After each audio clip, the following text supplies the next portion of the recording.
one thing you need to do first is just check that the bolts behind the system are undone so that you can open it up.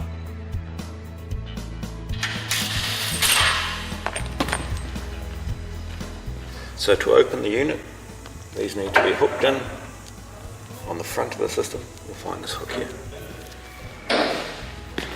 Pull a little amount of force, but not too hard.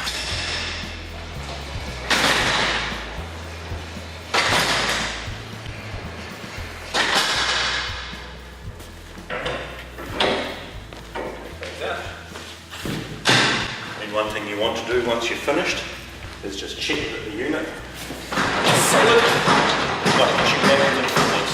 That ensures that all of the brakes and all the structural components within there are locked in place. So once the system is open, you need to check that everything is structurally sound. You need to check underneath the system. The best way to access that is to come down the side here to the curtains. Each one of the curtains is velcroed together. They rip apart for access and for safety should something go wrong with the system and the curtains get caught. So once we've pulled back the curtains on the side of the system, we can see under here these structural elements here and what we need to look at. It's good practice that once a unit has been opened, that you have a look underneath and just check that these are all down. That's the brake in its down position. That's it when it's not locked. They should all be like that. Providing they're like this, the unit is safe. You can see that there's no way for the system to move with that brake in place. Whereas if for some reason that brake has been locked up, the system can move backwards and forwards. So just check, they all look like that. Handrails can go in one way on the sides.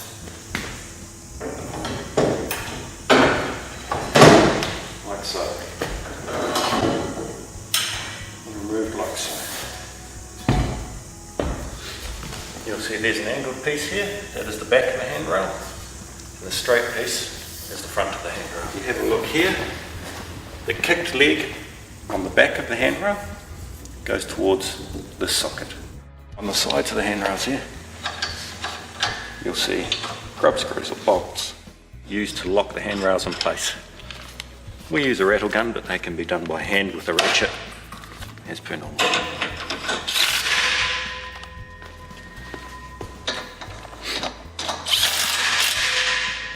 Like that. See, now the handrail becomes more solid than it was before.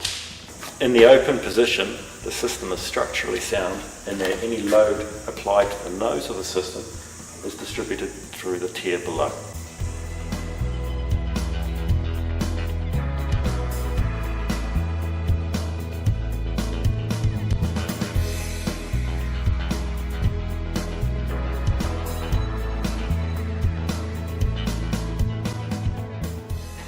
Loosen those off again.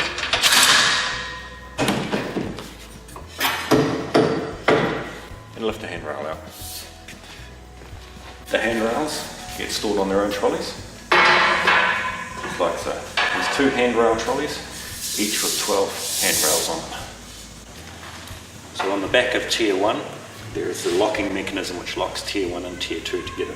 This must be unlocked by pushing both sides to the left-hand side prior to closing the unit. You'll know it's unlocked because you'll hear the clicking sound to signal it's unlocked. Unlock your levers on the front row. You can push evenly with 2 people on the front tier. Not so fast, but steady.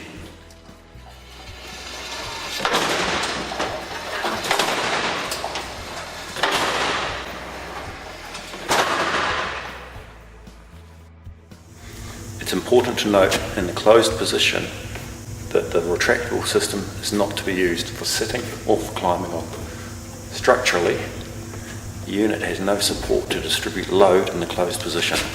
Any load applied to it will damage the structural elements. Between closing the system and moving it around, we need to ensure that the system is locked using the holding bolts. These bolts are put in the corner of the retractable system through this large hole here into a threaded insert in the leg in front and tightened.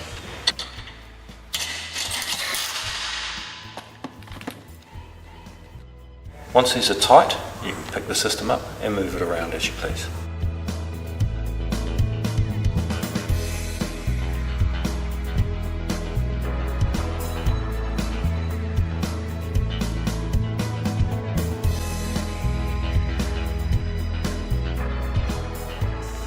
Once the unit has been closed and the hold together bolts have been put in the back, you can slide this into the front, centre the retractor.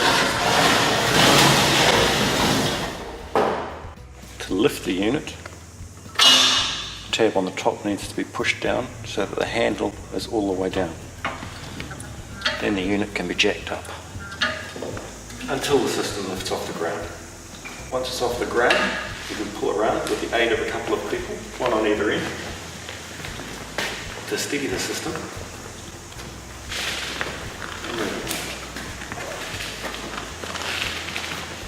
Like so.